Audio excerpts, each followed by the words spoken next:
This episode of Off the Job Podcast is sponsored by Ridgeline. Offline mode, yep. Clean layout, yep. Quick to use, yes. Electrical certificate app is the one-man band's best mate. Pod 30 gets you 30% off a yearly plan. Built for Sparks, simple.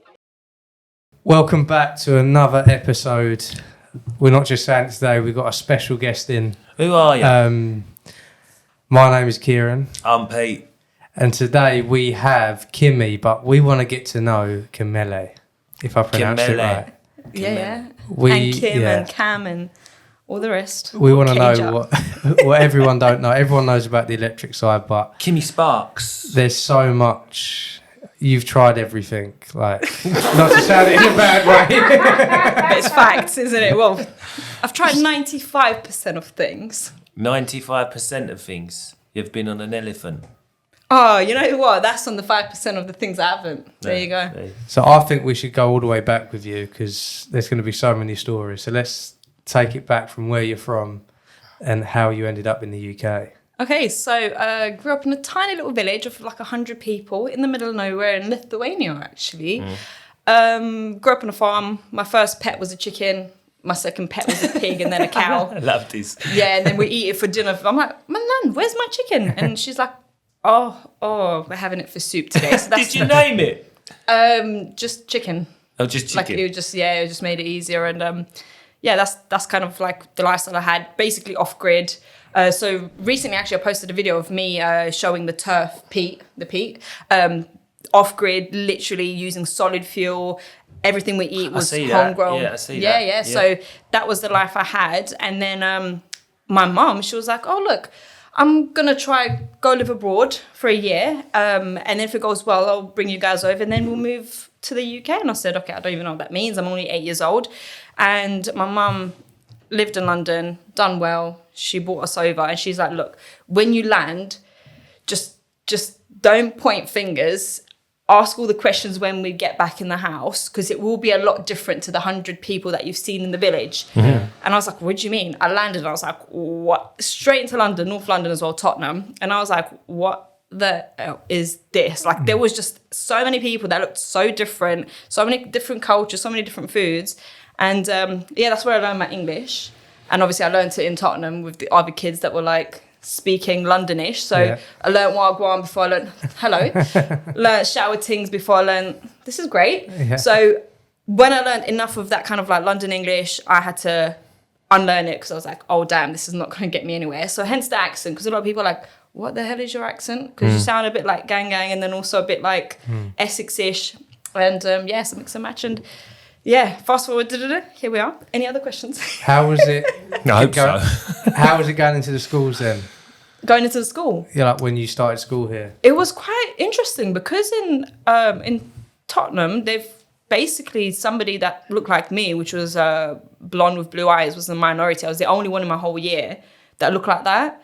So, I stood out a lot. And obviously I didn't speak English to be able to explain or even ask or whatever else. I just used to get like, people putting me by my hair, like, oh, is your hair real sort of thing. And I knew what was happening, but I couldn't speak the language. So I just kind of sat there for a year until, like I said, I learned enough. So it was an interesting experience, just sitting in a classroom. You're just like... Do you remember that?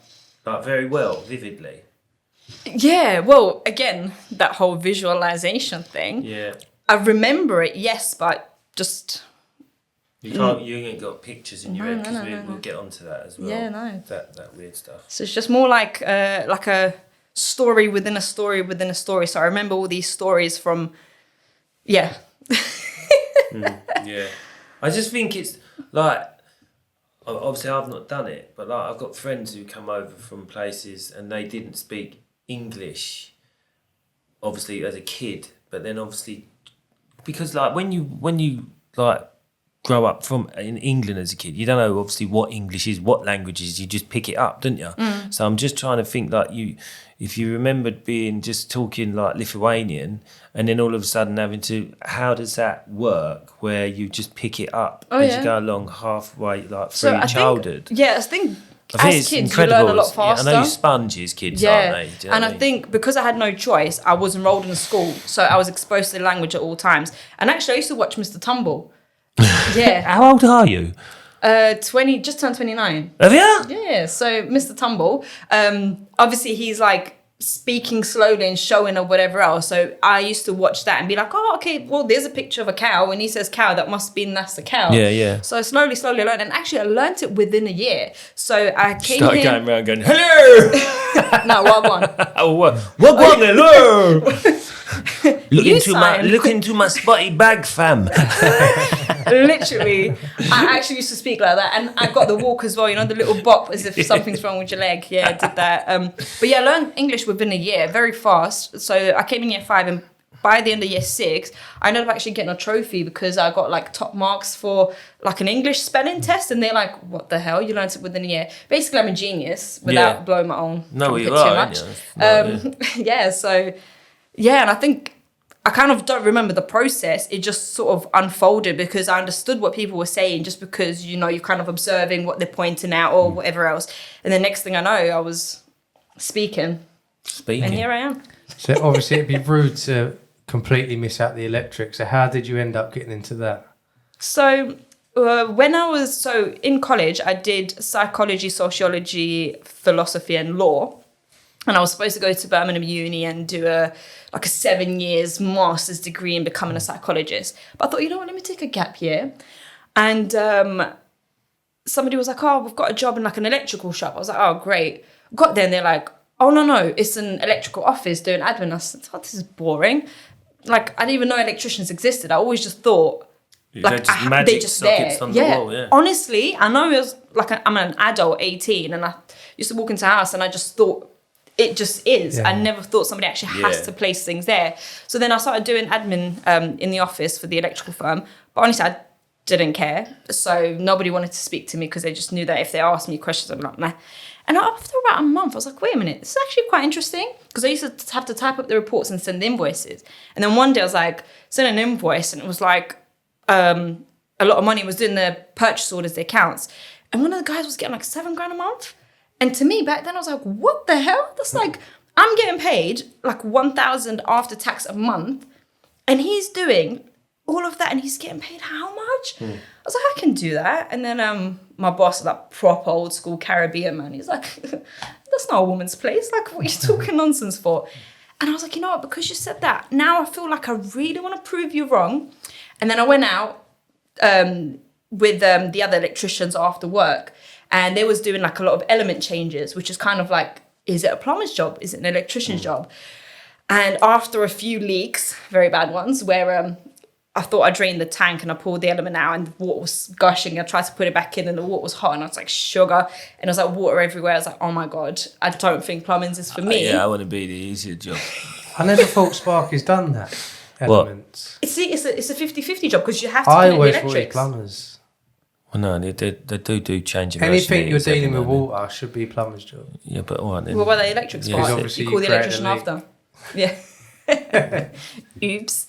So yeah, after that, I was like, you know what? I'm going to go down the electrics route. And then that was me. I got qualified. And then actually the boss that said, oh, you can't do it, he ended up, I hope his son's not watching this, but he ended up passing me his tools down. He said, I was going to give it to my son, but I'm going to give them to you. And he said, don't tell anyone. But I'm really hoping they're not watching. He handed me down all his tools. Oh, and then they also made a bet that I can't pass the exams because they had no faith in me. And when I did, they said they'll get me a mega if I do. And I did. So they ended up giving me all my tools and I got a mega. So that was mega. A mega tester. Test, yeah. Yeah, sorry. Right. So it's good that company gave you the chance then to. Yeah. Well, it wasn't them giving me the chance. It was just me being cheeky, saying watch, and then they bet me that I can't, and I did. So they had to stay true to their word, and they set me up, and here I am now. How long did you stay there then before you left?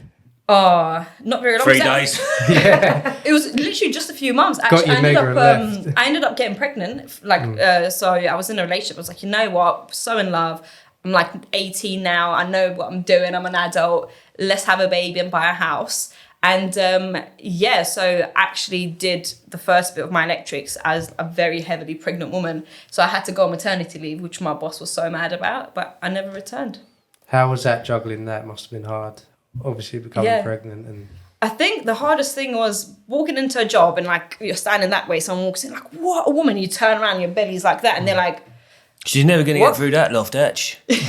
Yeah, and even like getting on the ladder, people be like, "Whoa, are you okay?" And I'm like, "Yeah, man, I'll be all right." Doing a socket, whatever else, I had to adapt, but I think that also got word out because people were like that lady's crazy, and everyone wanted to work. If you got a belt though, like with a baby on there, it might not be great for the baby, mightn't it?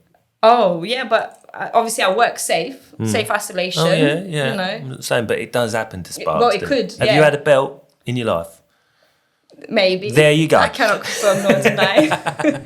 Ridgeline's flexible stainless tubing saves you serious time on site. Less cutting, fewer joins, and no fighting stiff pipe in tight spaces. Just fit it, bend it, and crack on with your day.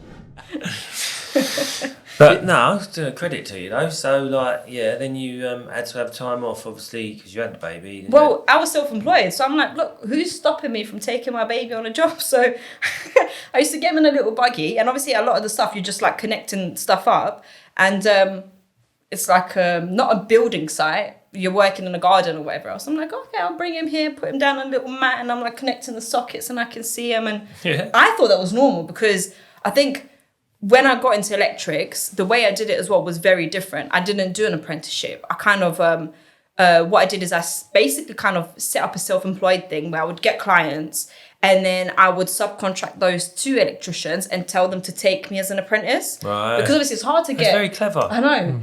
And very clever. No one so far that I know has thought of that. So the way I did my sort of way of going into it was sort of just getting a job, going on it with somebody else that I'm paying. Obviously, I'm keeping the profit and I'm also getting a little thing for myself. And also I'm growing my clientele base. And because of that, I didn't really get to work with someone for 4 years or whatever it is and learn from them. So when I was doing things, I was kind of like, I didn't have anything to compare it to and know what was normal. So I was like, makes sense to me to bring your kid on a job and let him sit on the grass while you do the outdoor socket. Like I didn't know this. You got to do what you got to do, isn't it? Or even like, I've never heard that before. Yeah, or even my tool bag was a handbag. I didn't go around enough electricians to know that like that's weird. For me, it made sense. It's a bag. What make handbag? Oh, all different ones. Louis Vuitton. Not yet. I was only a new Spark. I didn't have yeah. the real Spark money then. So yeah, all these things made sense to me. It's only now when I started, posting on Instagram and I'm like professional enough. I'm like, oh, that was so dodge. Proper dodge. Yeah, imagine you turn up with a handbag now. The thing is, I probably still would, just because I still am crazy. But now I understand the image that I want to portray and it doesn't align with how I want to be seen. So actually they're in the loft. One day they'll come back out. Tell us about, obviously, like we said off camera, you've been vegan, pescatarian. Fruitarian, breatharian. Yeah, what made you sort of go down that road of I think it's the whole hippie thing. And being a hippie, you don't choose that life. That life just chooses you. It's hippie from when back in the day, yeah, the roots. I think it's always been there. But it's only when I was like 13, I consciously realised that shit, I don't know if we're allowed to swear. I know we are, but yeah, it's just, that's not part of my persona. But anyways, 13, I remember I was in the classroom and I was like, oh my God, can you guys hear that like loud frequency buzzing sound? And then everyone's like, no, you weirdo. And the teacher was like, yeah, I know what you mean, but no one will understand what you mean. So just don't really tell anyone like you hear things or whatever else. And I was like, what? And then there was a few other teachers that were like, look, like we know that you understand too much of the world and it's hard for you as a kid, but like, don't worry, like I see you. And I think then I was like, what do you mean? Like not everyone else understands or cares about like God or where things come from or energies or frequencies. And that's when I realized like, oh, I'm actually a weirdo and I'm part of the hippie community.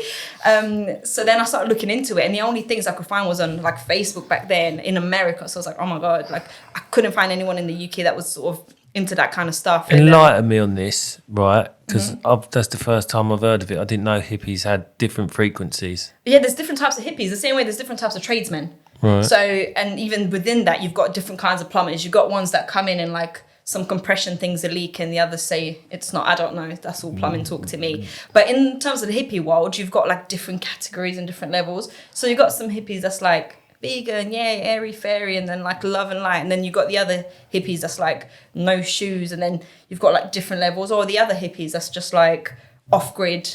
You never get to speak to them. And the other ones where they integrate into the communities, but they're like we were in their heads with seeing energies, and that's like, oh, I can feel your nan in the room. There's so many different levels to it. So you're like one of these hippies that what? Right, okay.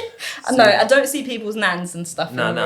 That's not the kind of hippie that I am. But you've got like you can hear, you can tap into different energies and frequencies. Yeah, and I guess you can. It's like the thing is, there's a lot of scientific data to back that. Like the whole quantum physics, but again, arguably it's not real science. But yeah, there's a lot of energies around, and the same with electricity. You can't see it, but it's there, and you've got things to measure it, and then you know it's there. But it's not if you don't know it's there, you don't know. So even like the visible light spectrum, what we can see is just that. There's so much more beyond it. So obviously within that, there's other things that are potentially real, and so a lot of my life behind the scenes is questioning reality. So what was there an experience that made you sort of start diving into it deeper? Was it like being at 13 years old? Yes, it was that, and it was just the conversations with adults that were just like, you're not a normal 13-year-old. And I was like, what do you mean? And then I did think, okay, out of all my friends, who can I have this conversation with? Nobody. So I used to go on Facebook, right, at like 14 years old. And I used to just type on Facebook, because it's like, what's on your mind? I was like, thank God somebody cares. So I used to type like, what's on my mind? And people would just reply, are you on drugs? And I was like, no, like, do you not care about like, energy and frequency and God and like what it means? And all my friends were like, no. So yeah, it was just conversations with adults where like, I understand what you mean. And I've never heard a child talk about these things. And slowly over the years, it was just something that unfolded. And then I ended up actually becoming part of many different cults by accident. Cults? Yeah, that was some weird ones, some nice ones. And we're going to ask about like proper weird cults, like all the the Freemason lot. I've been invited to join that twice. Let's go into this now while we're on the subject. Go on. Yeah, come on, let's not ignore this. This is good shit. Which cult is this that we want to talk about? Yeah, go on, tell us about You tell us what cult you was in, and we want to listen. Okay, well, I was going to ask, like, what is the first thing you sort of went into and tried, like, religion? Or the first thing that I kind of did as an adult, where I kind of went out of hermit mode, where it was just me doing research on the internet to actually meeting people in real life that was also into the same sort of thing. I think it was officially like when I was 21. I ended up going to this festival that I actually saw on Instagram. It was just a picture of a fire and then people playing guitar around it. And I was like, okay, this looks like my vibe. I'll risk it. I'll go there into the middle of the forest with people that don't know, see what happens. And honestly, it was life-changing. So as soon as I got there, this dude looks at me and goes, you're a city girl. I can feel the smog in your aura, whatever else. And I was like, okay. And he goes, take your shoes off. Trust me. And he just like, this is a full grown man. He just climbs a tree with no shoes and he just disappears and he just sits on a branch like laying down. And I was like, wow, this is going to be a weird weekend.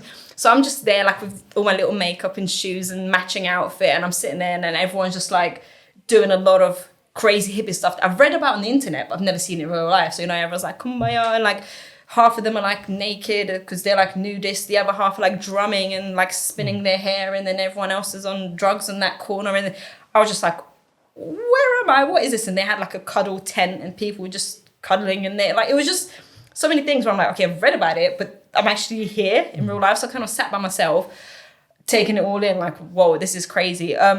But yeah, I met some cool people and I spoke to them and they explained like, what they like and what they're into. And then by the end of the weekend, I did actually end up taking my shoes off and grounding and all of that stuff. And when I left, I actually forgot to put my shoes on. So when I got to the petrol station, I was like, damn, I forgot my shoes. And I couldn't find where they were because they were just in my car somewhere. So I was like, you know what? I'm a hippie now. So I walked into the petrol station with no shoes. This lady looked at me. I was like, I'm a hippie now. And I was like, yeah, peace and love, like saying hi to everyone. I was walking home with no shoes. And I was like, what is reality? And that was sort of like the second awakening. And then, yeah. What did you go into? Yeah. Tell us about the sort of religions and stuff you went into. So I think, 13 was when I officially announced myself as an atheist. Before that, I was a Christian. And went into school, parents' evening, and you have to tick what religion you are. So I ticked atheist. My mum was like, what? Was your mum religious? Well, in Lithuania, you are religious. Like, whether you believe it or not, you never deny it because it's just what you are. So when I ticked atheist, she's like, what are you, like, you're not, like, you can't do that. And I was like, so what's all these other ones? And why can't we just pick whichever one we want to be? And like, why is this one right and the other one's wrong? And she's like, don't ask questions. And I was like, this is so suspicious. What do you mean don't ask questions? So that's when it started my thing. And I was like, you know what? I'm officially an atheist. Obviously, I didn't tell my mum that. But then I looked into more things and I was like, oh, I believe in science. And that's what sort of slowly started the thing. And then my friend, she was from Thailand. So I was like, yep, going to be a Buddhist now. So I was hanging around with her, learning from her. Then I had my Hindu friends. I was like, okay, actually, now I'm a Hindu. Then I was like, oh, wait, Sikhism is actually quite cool. So I joined that. So the thing is, when I would research a religion, I'd end up somehow magically finding friends that were also into the same thing just by coincidence, and then trying that out. And then I did Islam for many, many years, and like Gnostic Christianity, even like the Jewish mysticism. So basically everything for a little bit. Sometimes it would overlap, and so sometimes I'll be like at the mosque on a Friday, church on a Sunday, in the synagogue on like a Tuesday, temple on the week. Just kind of. What did you learn from all them experiences in different religions? Like, what is there any key things that stand out? So I think for me personally, the main thing would be actually at the end of the day, they're all just the same thing masquerading as something different. They all teach there is a supreme something, energy or God or whatever you want to call it, that just created the rest, and we just got to be the best people that we can be. But obviously there's the other religions that also are dark and a bit scary. But that's different. But the main ones that I've researched are just basically it's all the same. So there's a lot of people that argue like, who's the right God? Is it God, Allah, or Yahweh? Yeah. And it's like, did you know they're all the same thing but just in a different language? And then they're like, what? Their minds are blown. I'm like, yeah, you all believe in the same God. Did you not know that? So I think that's sort of the main thing that I learned, that they're basically all the same. Basically they're all just communities in a way, aren't they? Yeah. Yeah, they have different ways of interpreting it, don't they? That's basically what. So what was the longest religion you done? Islam. Okay. Islam and the Sufi mystical version of it. Because obviously you get a lot of talk about Islam, didn't you? Yeah. I guess there's different sides to everything. So with that, there's a lot of... The thing is, because I'm writing a book as well about religion and all these things. So one of the books, so it's in like little chapters and they all come together as a set of books. One of them is for Islam and all the beautiful things about it. And I've actually wrote a book anti-Islam, like all the really crazy things, just completely destroying it. That's quite dangerous. It is, but also this is why when it's released, it won't be under Kimmy Sparks. Right, okay. Yeah. But yeah, it is a dangerous thing because it's when you sign with any brand, you basically are forbidden to talk religion and politics as part of contracts because it is quite a dangerous thing to do for many reasons. But yeah, so with every single one, there's always a flip side. It's all perspective, really. Yeah. Yeah, I won't even ask about the bad things. No, we won't touch that bit here. Well, that eventually when my book comes out, people can buy it and read it and they'll know, but until then. Yeah. You ever heard of a bloke called Salman Rushdie? That one I actually haven't. Who was that? I have to You've not heard? He wrote a book called The Satanic Verses, and that was about Islam, and it was anti-Islam, I believe, and he had to go into hiding, and he was feared for his life for many, many years, and probably still is, to be quite honest with you. But he was a very famous author. Because we mentioned about the cults and stuff that you get in America, but we're not that clued up on it. You must go down the rabbit hole of like all these celebrities. And they have it here. You must. Yeah. Come on, tell us more. What other weird cults is there then? Is there cults that do like... So I think the weirdest ones that I've somehow by accident stumbled into was like the sort of Freemason politics, like elite. That's not even like celebrities. So they're like beyond that. They're like literally their parents have had this wealth in their family for generations and generations, and they have arranged marriages as part of like, that kind of elite thing. Whereas, I didn't know that was a thing. And during like COVID, there was one gathering that they had, and I think at the time you wasn't allowed to have more than 10 people at like a wedding or a funeral or whatever. That gathering had like 1,000 people. And it was like, oh, how was it allowed? And when I had done my research and I realized who the family was, they're basically part of the government. And I was like, oh, that makes sense. If you're cousin and your brother are basically in Parliament. Yeah. That's how you're getting your permission somehow to have these gatherings. And somebody from the council was there, and there was like an ambulance there, just, you know, in case of whatever else. And that was a weird one. But that one there, I wouldn't want to talk about too much. Like, you just had to be there, and it's just too What, weird. you was there? Yeah, that was a weird little... So how did you end up at these places? So I ended up just meeting up with people that were just like, oh, let's just sit down and talk about life. And then we're just hanging out in like these places, and we'd meet up. And I just thought they were like rented coffee shops in central London.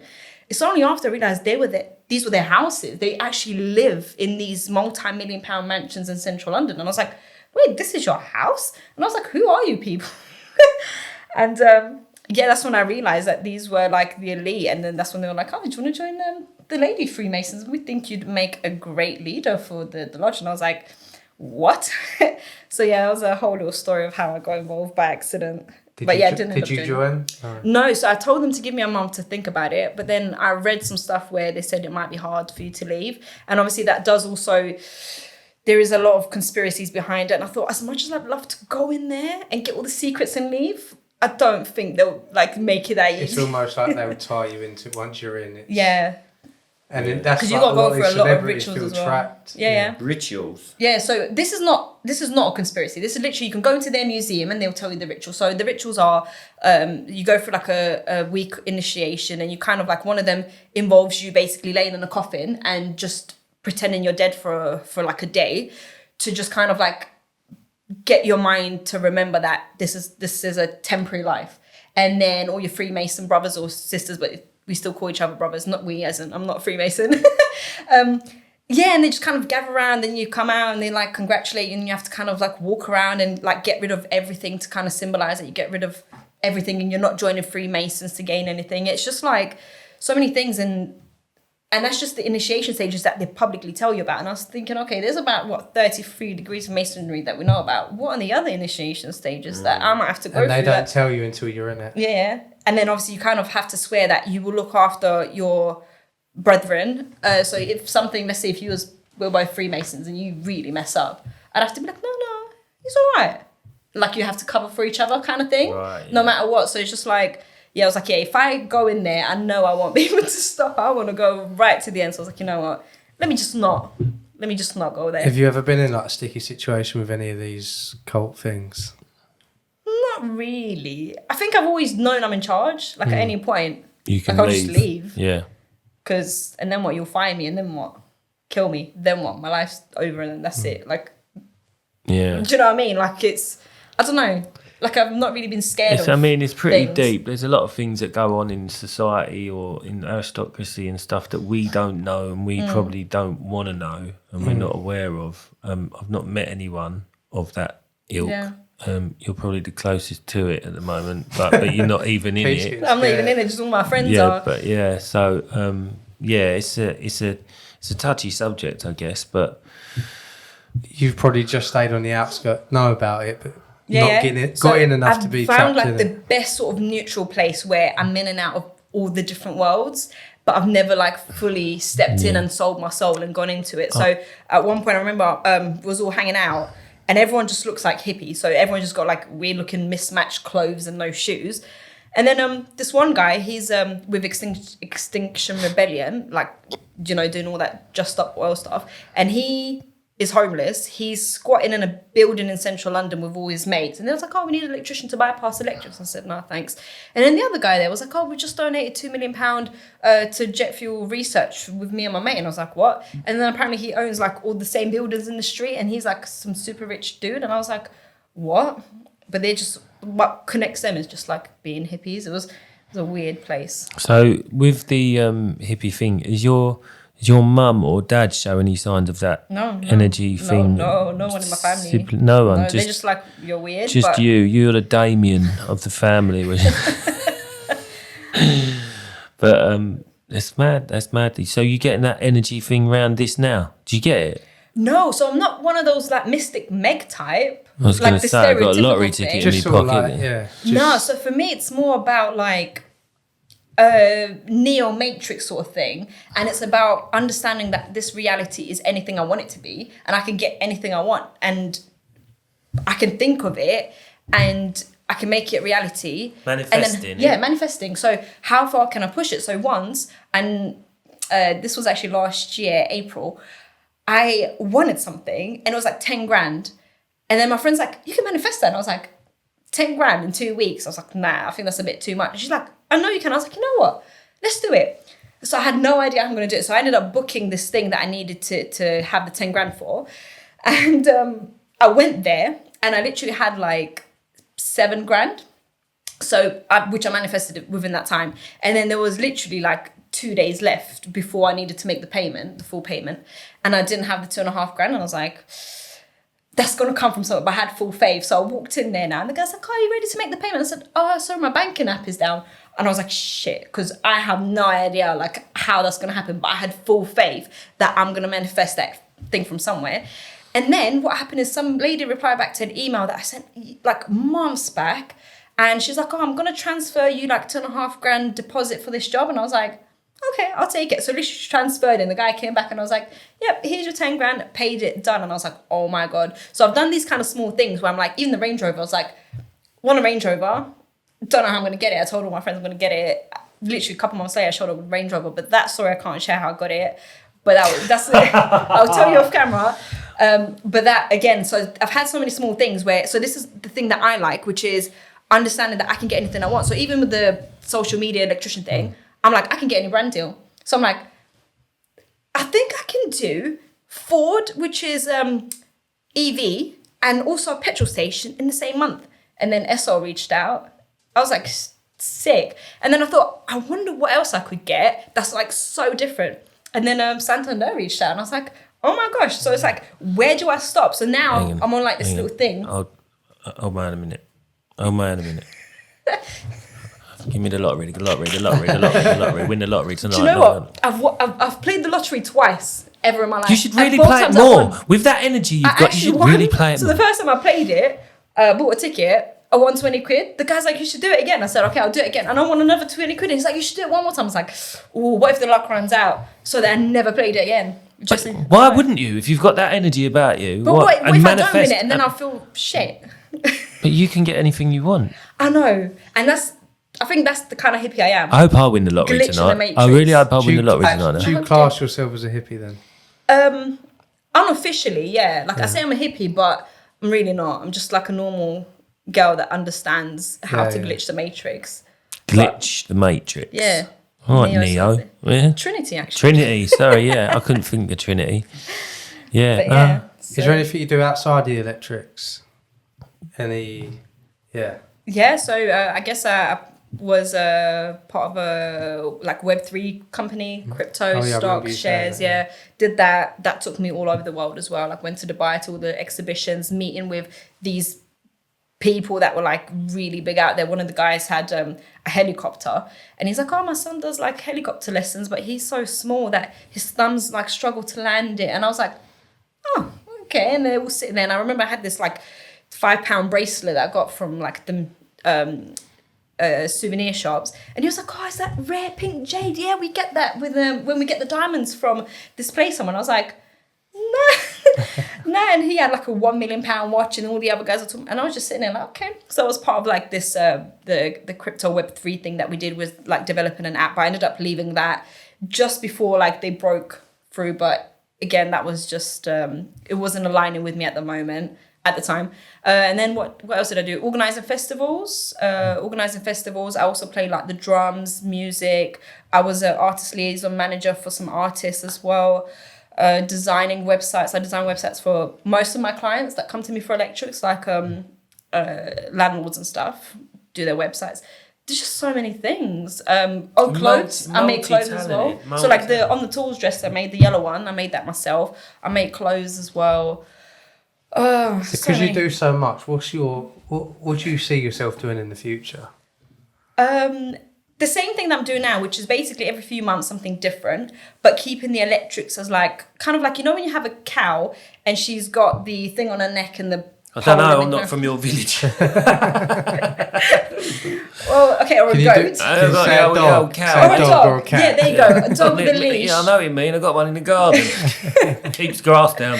So basically, I kind of like, so I feel like the electric is the leash that's like kind of lets me go, Bread and butter. but it brings me back. So with that, I've got big plans for the next 10 years. So I've been an electrician for 10 years now, 11. But I can see how I can flip that to take me where I want to be in the next 10 years, which is basically global. So right now I'm kind of testing the waters with this global electrician thing, a few countries here and there. But in the next 10 years, I literally want like Hilti Dubai to be like, hey, we're doing like a talk. Can you come through? And I'm like, yep, just book the tickets. I'll be there tomorrow. That's like the vision I have, or whatever company it And is. that gives you a chance to travel, obviously, and see the world. Yeah. But I like traveling with a purpose, because normally, like when you're on holiday, you have to plan it yourself. Like, where will I be? Where will I eat? What hotel? But with that, the company will book the hotel. They'll take you out for dinner somewhere. So you literally just show up and you just enjoy whatever they've got to offer you, which I really like.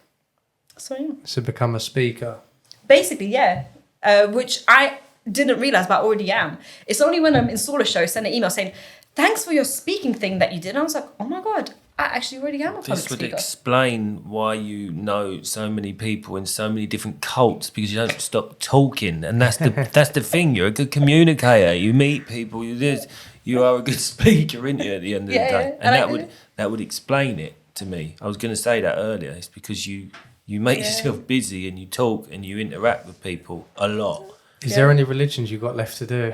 Oh my God, yeah. You know, there's like 10 million religions. Well, it feels like it. Yeah, plenty. So at the moment, I'm looking at, the Knights Templar kind of vibe. Yeah.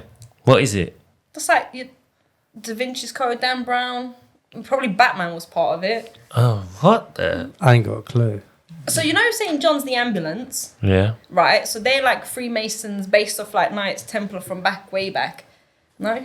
No. We're ignorant. Oh, to this- this. You're gonna sort of give us knowledge. I'm sorry, but I genuinely thought this was like basic knowledge, like average knowledge. But no. We're So not. who was We're St. John's below ambulance? average. What's that? St. So John's ambulance? St. John's Ambulance was like... Is a cult. Yeah, well, it's founded by the Freemasons, hence why you got the Freemason symbol on the back of every ambulance. And the Freemasons are the ones funding it. Never knew that. No? No. Okay, well, there you go. Did you know that, Robbie? I know of the Knights Templar. Oh, yeah, see? I know of them. So they were movies a lot, but it's actually a real religion thing. And I was actually going to go to their museum tomorrow. Right, so the Knights Templar were a Catholic military order founded in the 12th century, primarily to protect Christian pilgrims travelling to the Holy Land. They were deeply rooted in the Catholic faith and held monastic vows of poverty, chastity and obedience. Their activities included military operations in the Crusades, financial transactions, and the development of early banking systems. There you go. Now, if you follow the rabbit with the money trail, Knights Templar developed the early banking systems. Follow where that has gone all these 100 years later, you'll see who's funding everything. But this is where we get into conspiracies, and that's also a very dangerous minefield. Are you in a conspiracy? Oh, proper. I Oh, love cool, she it. is. Yeah, she I likes it. love Let's it. talk about the conspiracies, because Come I on, like give the us some conspiracies. conspiracies. I love. You know what? I've even got because I love creating things, and obviously I've got this electrician thing. So what I ended up doing is like I don't know if you've ever seen the conspiracy theory iceberg, and it's like level 1, level 2, and it's like easy stuff, and then it goes real deep. Yeah. So I ended up doing like a trades version of that, where it's just like, yeah, I haven't shared it yet because I'm like, oh, should I not? But it's basically just like different levels and different conspiracies within the trade. Really? Yeah. What's one of them? What's one of them? Well, the basic like level 1 stuff, using the Ryobi tools. That's a conspiracy. That's just basic level 1. And then it gets deep. You know they're made by Milwaukee. Huh? Ryobi are made by Milwaukee. Well, Did you know that? I did actually. I've even got, again, sorry to get into that, but I've even got like the mind map, spider map of what brand owns who. So like Halterfalls owns Snickers and everyone else. So when you, again, it's such a cool thing. But that's also... You're so curious, aren't you? I'm sorry, I'm like proper nerding out. So yeah, you get all the different companies that own everyone else, and they basically make them in the same factory, stick a different sticker on, targeted to a different audience. Obviously, Ryobi, same thing. Especially with clothing, yeah, there's always someone that makes it. Yeah. So Yeah. Come on. Go on. Conspiracies. For what kind of conspiracies are we going for? Well, give us some. Yeah, do you know any? Like, Well, you've got the famous ones, didn't you? You've obviously got the Twin Towers. You've I obviously think got these kind of things are kind of like old hat. facts now. Facts. Like, it's been proven It's that a been- lot of it is just basically like facts. So even CIA, they release files after a certain amount of years. So now if you have a look at, let's say, release files from like the 1960s, they've already released a lot of things as facts, such as like the mind control or the astral projection, which is basically you can have your being, your non-physical body, travel somewhere. And CIA obviously used to do these kind of research things. Hang on. I've seen actual TV programs on this, like dramas and stuff. So you can. Oh, this is facts. So you can actually transform your soul, if you like. Well, your soul can travel. So when you dream, obviously you're physically not there. It's just your soul traveling to these dreams or whatever. Or you can say it's just your brain flashing images, whichever way you believe. But CIA, back in like 1960s, 1967, they put a lot of research into this. And they got a group of people. They was like, look, we've got this space shuttle out there. And on the side, you've got like the serial number for this space shuttle thing that we sent off. Astral project, so we'll teach you how to do it. And they did like an intense course, which you can find on the government CIA website, like a 12-week program to teach yourself how to do this. And then at the end, they got the guys to astral project into space to read the number. And literally most of them got the number correct, which again, it could be a coincidence. But yeah, these kind of things are on the CIA website, which is a conspiracy, but it's basically fact. What about transferring yourself into somebody else's body? Oh, that sounds like that other guy that you mentioned. I wouldn't get involved. That's like dark magic kind of vibes. That's Does it not a happen thing. though? Shut a window. Yeah, it's cold now, isn't it? It's not cold. It's just I can hear it blowing in my ear hole. But yeah, Yeah, you get some dark magic out there, didn't you? Yeah, but is that it's like the new Labubu thing. Oh mate, What one was that? I don't know if you've seen this new Labubu thing, like this like little bunny thing with like little evil teeth, and like all the kids love it. It's like really like popular right now, and it like costs like £100 for like one little rabbit thing. I ain't seen that. Oh, I'm in the dark on a lot of this stuff. well, it's like this new trendy viral kids toy thing. You must spend all your spare time just like researching all this stuff. I don't know. I don't feel like I do because I never have spare time. Like I'm just always out and about. But every sort of little moment I have. Are you like this on regs? This is just me. Like, so right now, this is just like actual normal me. As if like you're my mates and we're hanging out and I'm just talking about what I actually enjoy. But obviously I know. So I think also that neurodivergent, autistic, ADHD thing, you know how to mask. So when I'm in like a different setting, I know what mask to use, as in like what to mention and what's appropriate and what's not in body language or whatever else. So right now you're getting like the full me. But let's say I'm in Dubai with those people, I would not bring up any of this stuff. And when they say something that's politically maybe like something I don't agree with, I'd be like, oh. And then you just, it's kind of like, what do they call it? Media training. Right. So Yeah. it's They say kind of they're like well media media training, trained, but for yeah. life. So when I'm in certain scenarios, I know what is the appropriate thing to say. So like if I'm in a church, and if like I wouldn't start a religious debate because I know they won't take it well. But then if I'm in like a religious debate group, yeah, do you know what I mean? So it's kind of like knowing what to say and when. You're in so many different scenarios. You must slip up once. Sometimes I do it by purpose just to test the waters. It's like Dip me toe in the there. Twin Towers, and then wait for them to be like to say. Do you something. still go to church and that then, or? Yeah, actually, I went yesterday, the day before. What one? Funny story actually. There was like one church, they split into two because they didn't agree on like one chapter of the Bible. But then recently they've not had enough people, so they're like, look, can we merge again? So now it's just like a basic Christian church. But I went in there and I got a private tour. So they showed me the organs, not the body organs, like the church organs. This is that cult shit again, isn't it?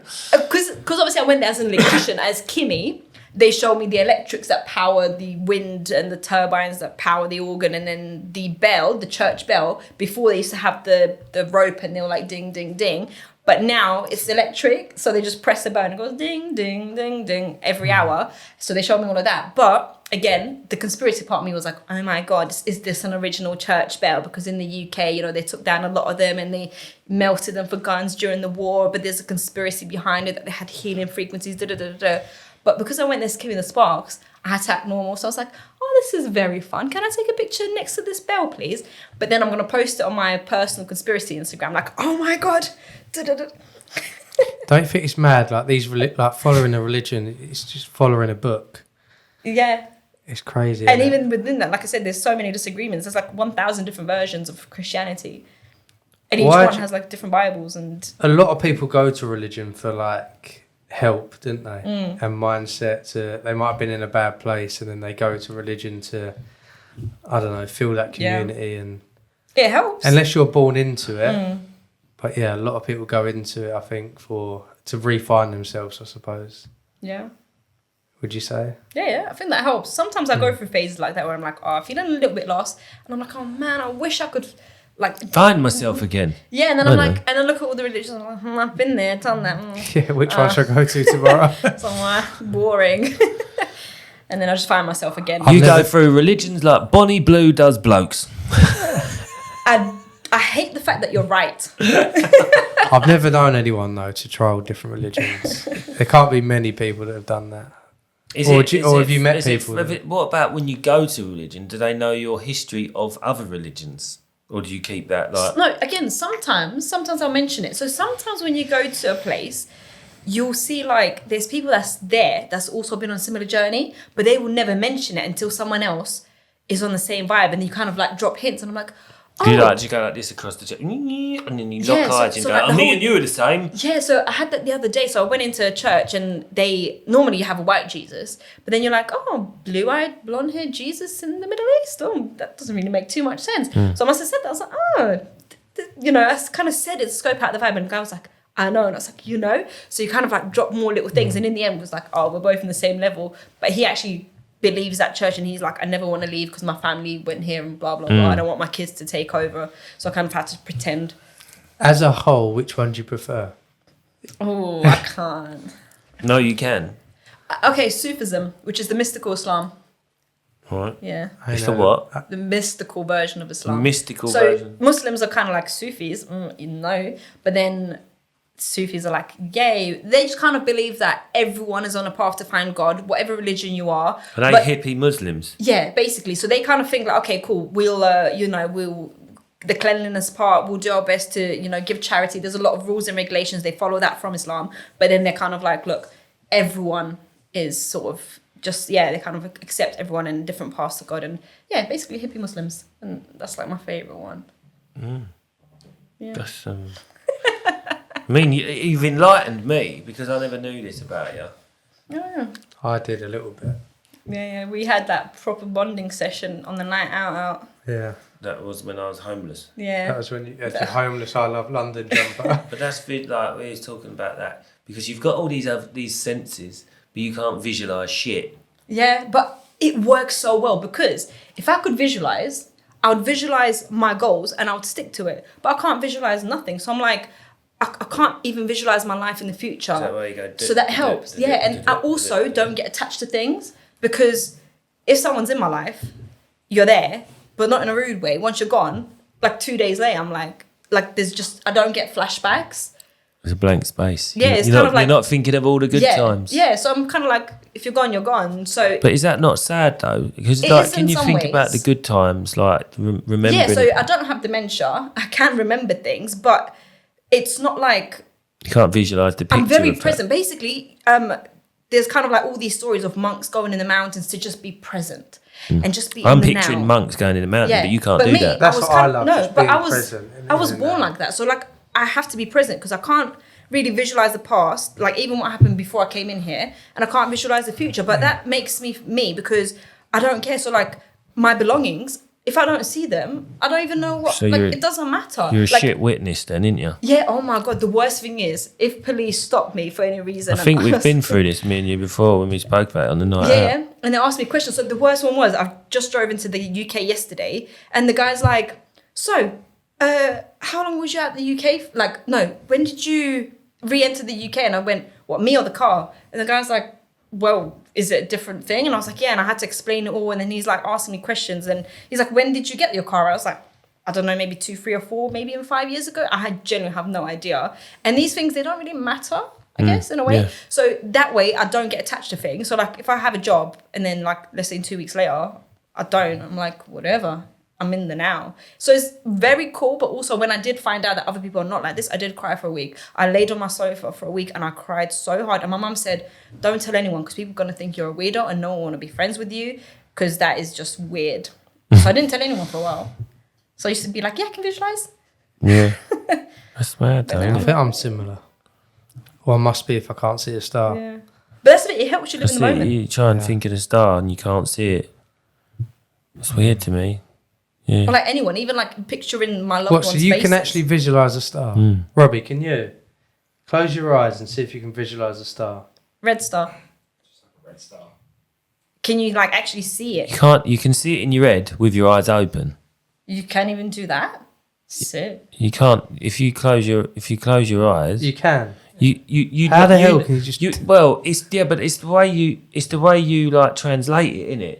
We know what a red star looks like. If I said to you, yeah, you know what a red star is, you? If I said to you now, there's a red star in front of you, you know what a red star is, wouldn't you? But why does it have to be a star? Visualize my. It's just because it's like an easy visualize. That was. Or do you know what? One of the things I did with my friend. So If I told you to draw a red star, oh yeah, I can do that. You so draw a red I'll give you star. another example. So one of my friends was hanging out, and he literally says, "Okay, without looking at me, do I have a like facial hair?" And I was like, "No idea." But whereas he can look at me, look away, and then he can bring up the image in his head. Whereas me, if I look at you, I have to like make a mental note. And if I look away and you're like, I don't know, do I have an earpiece? And I'm like, shit, I didn't look at that. Hang on. So I have no idea. clean shaven. You have, because Clean I watched, yeah, you have some stubble. No, you can't. Yeah, but no, you I can't. thought you poking out I the thought you sides. talked about something else clean shaven. No, so that, because I looked at you before I said it, I know it. But yeah, if you just said How like, long does it take to wear off? what? The visualization of what? Oh no, it's a list. So I would always know now that you have the beard thing. It sort of makes sense as though. But let's say now, I was gonna say if you asked me the color of your eyes, I'm like shit. I didn't make a mental Yeah, note but of I don't know that. the But colour. now I just looked. I saw that it's blue. Do I know the colour of your eyes? Can you bring up a picture of me in your head? Yeah, but the eyes are difficult. Are you AI? Can't do the eyes and the hands. I knew that's blue. Going back as well, it sort of makes sense that you was going to go into what, like psychic? Yeah, psychology. Uni, yeah. Psychic. No, psychology. Oh, psychology. The real version. You must have done psychic stuff though as well. No. So obviously, because I've been there, done that with everything. I've been there, done that. But it's not for me, not my vibe. My mum's into all that. Not You my have. vibe. My mum's But even into like all tarot that. card reading stuff, I did that. I started when I was 15 and I had a big client base. I used to make a lot of money doing like tarot card readings and stuff. I used to set up and I used to go there to do my invoices actually. And then sometimes I'd just bring out the tarot cards and be like, oh, let's see what the week's like for me to do. And then slowly, people were like, are you a tarot card reader? I was like, nah, I'm just an electrician. I just do this for fun. And then I went in there once and the manager thought it'd be funny to set up like a tarot card night. He's like, surprise, I've got you all these customers. And then we're waiting for me to do like tarot card readings that all pay like £100 each. And I was like, yeah. And how my mum got into all the psychic stuff because she used to do massages, and when she used to massage people, she used to feel like an energy. See, I believe that. It's funny. Not the happy ending. No, but she used to She like. used to feel an energy. Oh, did she? No, but you understand. I don't you? get, yeah. But that's how she But got like into it all Reiki. because she felt. Yeah, she does all Reiki and stuff, but yeah, that's how she got into it. She just felt something when she was massaging people. She's not meant to feel under the table, mate. I'm trying to have a serious Talking chat. about milking cows again, isn't we? Oh, yeah. Sorry, Kieran's mum. But yeah. It was rude, wasn't it? Can't help it sometimes. It's the way he says it. He does it to set me up. I know. No, that time I didn't. It's He the did rugby boy thing. No, I It's- didn't. He'd do it to set me up. He'd use his own mum to set me up. So I think your second language is innuendo. You threw us up now. Threw Well, us off. Threw us off. No. But so what's going on then? So the next 10 years, what you going to manifest then? Yeah, so I've got some things that's very set. Like, I need it. I really want it and I need it and I'm going to do it. The other things, I'm like, whatever. Just all the good stuff, whatever it is, I'll go with the flow. And that's how I normally do things. I'll have like one or two things where I'm like, this is it. I want it. So today, went to the mechanic to get my MOT done. And there's a Range Rover SVR with like the brown seats and oh my God, the panoramic roof massaging chairs. And I was like, I need it. So I said to him, I know it's a bit weird, but they know I'm a bit weird. Can I sit in there for about half an hour? They're like, yeah. So I just sat there, like visualizing, pretending I'm driving and pulling up. And I was like, like doing all. And I was like, you know what? I need this. So that is happening. I don't know when, because I don't like attach to a timeline. I'm like, look, I'm not in a rush, because I know once I get that Range Rover, I want the next thing, which is then what? Like, eventually I'll be like, I'll need a helicopter. So as a human, your desires never, you know, they never run out. You always want more things. So that, I'm like, whether it's in like 2 years, 3 years, or 5 or 10, I'm like, cool, because I know once I get that, I want the next thing. Are you a fan of Jim Carrey? Oh my God, yes, the Truman Show and manifesting with that. I love it. So the Truman Show is like what I think life is. Everyone here is a paid actor for my main movie. Yeah, I'm very good at acting. I know. As you can tell. You know, Yeah. I have multiple personalities, and I'm getting a very good wedge for this. Very good. Or is that what you want to believe, or is that what you truly believe? Oh no, it's just what I want to believe. Oh, you want to believe? No, because I'm not like not in a real. I'm not crazy, so I know what reality is. But also, it's kind of like children role playing.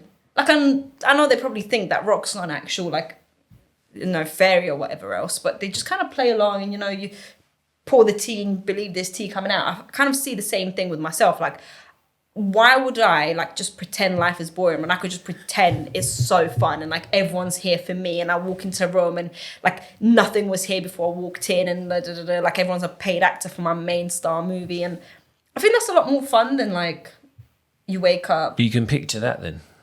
Well, I live it.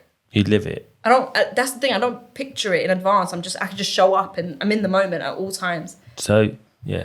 But Jim Carrey believes in that stuff, doesn't he, as well? Yeah, yeah. He manifested his first million, didn't he? Yeah. Which I thought was... And that's why I'm very, at the moment, thinking positivity, try and manifest stuff. Because I'm very much into that myself. You should listen to Stuart Wilde. He's so good. So when you listen to him as well, he's got like a British-ish accent. So it's easier to listen to. What, like your accent? Oh, no, like proper nice. British-ish. British-ish. Stuart Wilde, really good. If you haven't listened to him, I'd recommend. Stuart Wilde, what's it, a podcast or something? Oh, he does he recorded back in like the 80s or something, but he's all about that. Like he'll literally, he's really good at explaining, and he has like a bit of humour in it as well. So, yeah. I think if you believe, you'll make it. And it's all about belief in yourself.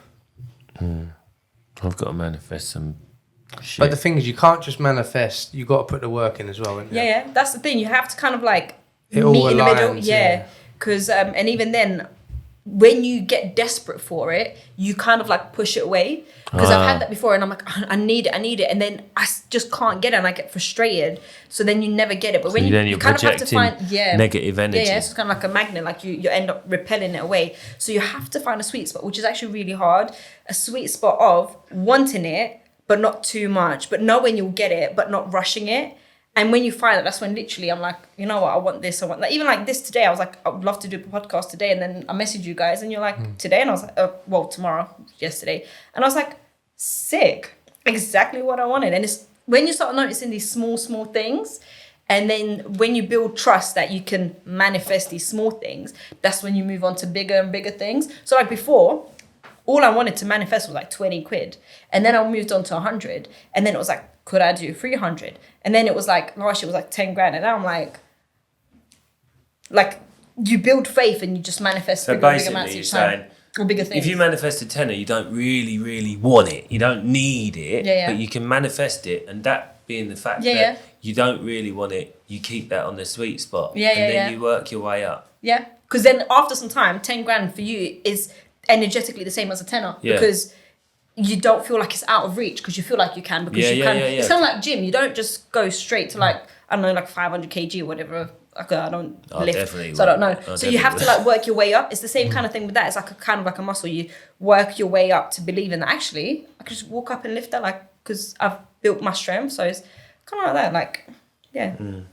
Interesting stuff. Interesting. I'm going to have to watch this back because I can't even remember what we spoke about. There's so much. Yeah. So what else is there though? You like let's talk about the socials. Just to get back to you saying about people not being like. Wait, I think we said that off camera. Did we say that off camera? We did, innit? When it was the window pause break thing. Oh right, yeah. So like people aren't like what they I are. was saying like in sometimes you see people on social media and they're like, oh my god, hey, da, da, da. And then you meet them in real life and you'll be like, hi, and they're like, Because they just feel more comfortable, don't they, being behind the camera? yeah. But even then, like in real life, I've hung out with certain people. I don't want to mention names, but like speaking to them, and they're like, and then they'll literally get the camera out in front of you, be like, "Hey guys, so today we're," da-da-da-da," and then like the camera comes off, and they're like, It's weird, isn't it? Yeah, it's like, wait, that's like a split personality, isn't it? yeah. But I think there's like two things to it. One of them is literally just people not having enough personality in real life. So they've got the personality on social media, which is easy to fake for a few seconds. But in real life, they don't have the banter. Like they might have done like 50 takes to take that one. Is it because they're not around enough people? Normally, they're around the fake world of social media. Oh yeah, that fake world. I was saying this actually when I went to the Netherlands. We were discussing the installer show with my friend Dirk that came. Yeah, I like Dirk. Yeah, he's cool. So we was talking about it. He can't get enough of the UK, can he? He loves coming it. back. He's discovered because he's recently like discovered this manifestation thing, and I was like, try it, and he's like, oh my god, like it's, and obviously he's out there. So yeah, we was explaining to his wife the installer show thing, and I was like, look, there's kind of like two groups. So all the people that we're cool with, we end up finding out that they're also cool with the people that we're cool with, and then the other people that like on social media, we all know them. They've kind of made their own little clique, but they're like. They think they're like up there and we're all down here. So one of the guys as well, I don't want to mention who, but rechecks his followers and it's like over 200k, whatever. And he was just sitting there at the table and he's like, oh, look at them, they think they're all that, but I've got more followers combined than they do, So like, I don't know what they're making Tell that me noise this person after, please. So he was saying, I was just sitting there like, what does that matter? I don't even know how many followers I have, and it doesn't matter. Like if we banter, we'll get on. But there's that certain amount of people that just kind of like, the first question they have is, oh, how many followers you got? Ugh. And there's a few that obviously we're not going to name, but there's a few that's like, how many followers you got? I think for them, it's like their main thing. Yeah. And then for the other people, the social media is like an extra thing that we enjoy. But yeah, I don't know. It's a weird world, isn't it? It's a weird world. But I feel like within that space, all the cool people have kind of gravitated towards each other. And then those people just kind of gravitate towards each other, which affirm each other's delusion of them being elite. And then everyone else we're just cool. Like, yeah, people are bothered about it, isn't they? The following thing is a bothering thing. And some people I got questioned the other week on about, oh, I thought you was, what have I done to upset you? Because I'd stopped following someone. And I was like, you ain't done nothing. You're just not my vibe. And I don't mean to be rude or anything, but like, I don't want my page full up of stuff that I'm not going to watch, and it's probably not good. I see a video about that. Sort of only follow people that you're actually going to get something from. And not your old how many can you watch a day? Like if you're following 500 people, you're not going to watch. No, you're not going to do it. You're not going to do it. Yeah, so people ask, have you seen that video? And I'm like, I'm sorry, but I genuinely don't watch anyone's content. I don't have time. Yeah. Like I've not. And I said that, and their response to me was, oh, I went, and she went, oh, okay. Well, I thought you was cool. Or do you know what I mean? Do you know what I mean? And I thought, I am, but like just because I don't fully don't mean I don't like you in real life. Do you know what I mean? It's not because of that whatsoever. It's just because I'm not into your social media. I can speak to you on a one-to-one in real life and not have a problem. You're a nice person, whatever. But then, and they make it all about that. That's the primarily thing about their life. And I think, Christ almighty, like it's getting out of hand. How do you find the women's industry, like women as a whole in the trade? Would you say it's sort of increasing? Yeah. I feel like, again, there's so many different perspectives. There's like two main perspectives. So one of them is like, yes, it's increasing, it's getting better, and everyone's like uplifting each other. And then there's the other half that's like, they take it too extreme and end up separating themselves. Because they're like, we're tradeswomen, forget the men, like we're better. And then you've got that side. And then the other women are just like, we're tradespeople, tradeswomen, whatever, we can do the same sort of thing. And then you've got like that proper like feminist movement where it's like, we're better than men, we don't want men here, let's like take over. So I feel like you've got the two groups that are quite split, whereas before there wasn't enough to kind of split into the two groups. It was just tradeswomen, we're increasing the number. But yeah, so I've recently joined like a few tradeswomen groups, and it's very like, again, cultish. they're literally like, burn the men, we don't need them kind of vibe. But yeah, it's increasing. And in the UK, I think over the last 10 years, especially, like when I first joined, it was very rare. Now, like you walk in as a woman, it's fine. So I think the UK has so far of all the countries I worked in, UK has the most progress on women in trades. But the thing is, like we see, I think we've had this discussion before. Sometimes, like men and women do exactly the same, and the way they carry themselves on social media, some women may sexualize it. Do you agree? No, definitely. I think that's also like an accepted thing that a lot of women sexualize their content, which gets them views. Yeah. I've done that once accidentally in a way where I put the camera that way because that's the only angle I could do because I didn't have a tripod to get. And I must have posted a video of me doing a fuse box from that angle. That video blew up.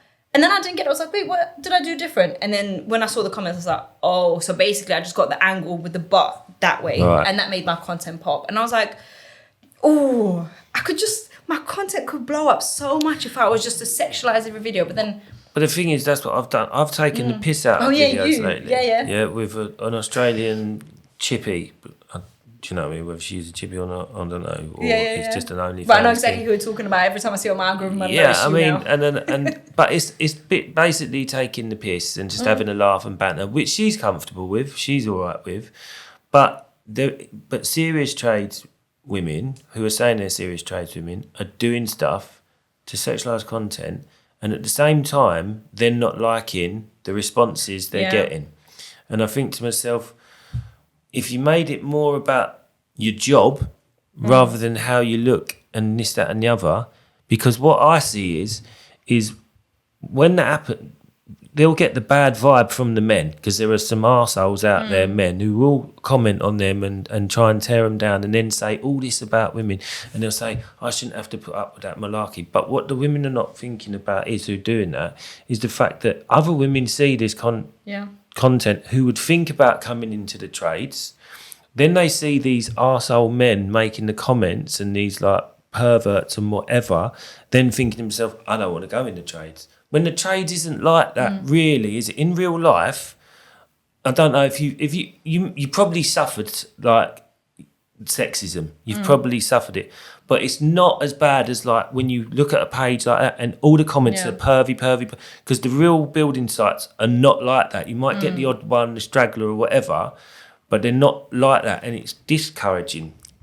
They're trying to empower women in the trades, but they're discouraging women at the same time. And that's not to be like misogynistic towards women or anything. It's just a view of what I see on a regular. Do you know what I mean? Would you agree with that?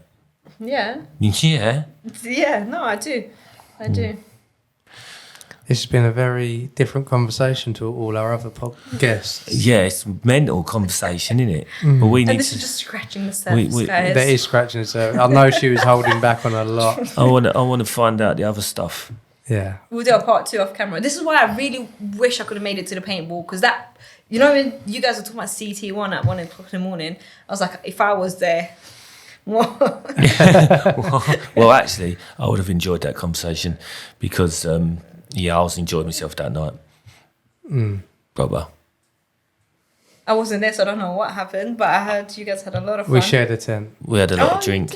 No, we didn't share a tent. I slept in the back of my van. Oh. Yeah. Slept in the back. All I know is like 3 a.m, that group chat was active of everyone talking about whatever else. I was like, 3 a.m. I was battered.